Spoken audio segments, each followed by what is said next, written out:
டேய் நான் ஒரு முடிவு பண்ணியிருக்கேன்டா. என்ன முடிவு மச்சான்? இந்த 400 500 சம்பளத்தெல்லாம் வச்சுட்டு ஒன்றும் பண்ண முடியாது. பேசாட்டுக்கு பேங்க்கில் கொள்ளையடிச்சிட்டு என்கிட்டாச்சும் வெளியூரில் போய் செட்டில் ஆகலான்னு இருக்கேன்டா.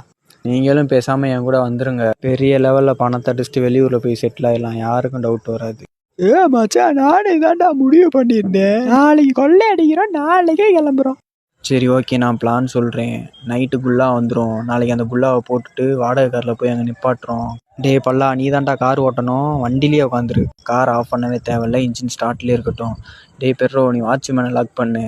நம்ம 2 பேரும் உள்ளே போகிறோம். நான் ஃபயர் பண்ணதுக்கப்புறம் எல்லாம் ஃப்ரீஸ் ஆயிடுவானுங்க. அப்படின்னா அவனுங்களை லாக் பண்ணி வச்சுருக்கேன். நீ போய் பணம் தள்ளிட்டு வந்துடும். அப்படியே ஜெட் ஆகுறோம். கோமா இல்லை மாஸ் மச்சான். இருந்து அப்படியே தாய்லாந்து போகிறோம். அடுத்து அவ்வளோதான். இந்தியா பாரத் நாடு நம்ம நாடே கிடையாது. The next day morning. டே இதாண்டா பிளானு. யாரும் ஒழட்டி விட்றாங்களா தாய்லிகளா? அவங்க நம்பி தாண்டா இறங்குறேன். மச்சான் போலீஸ் வராடா, நான் கேட்டா எல்லாமே சொல்லிடும்டா. நீங்க தானே பேங்கை கொள்ளையடிக்க சொன்னீங்க, எனக்கு இதுக்கு எந்த சம்பந்தமும் இல்லடா. கோத்தாடு சார், இவங்க முழிக்கிற மொழியே சரியில்லை சார். கூப்பிட்டு விசாரிங்க சார் இவங்கள. ஏய் இங்க வாங்க. டேய் நீங்க வாயை திறக்காதீங்கடா, நான் பேசிக்கிறேன்டா. எங்கடா போயிட்டு இருக்கீங்க?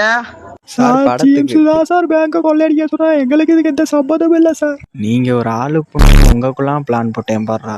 என் புத்திய செருப்பால் அடிக்கண்டா தாய்லிகளா. பேங்க்ல கொள்ளையடிச்சு மாட்டிக்கிட்டா கூட பரவாயில்லடா, ரோட்ல நடந்து வரப்பே மாட்டுறோம்டா. நாடே பல்லு தெரியா, உன்னைய மட்டும் லைஃப்ல மறக்கவே மாட்டேன். நல்லா சிரிக்காத, எரிச்ச மயிரா வருது. என்ன நண்பா? நண்பா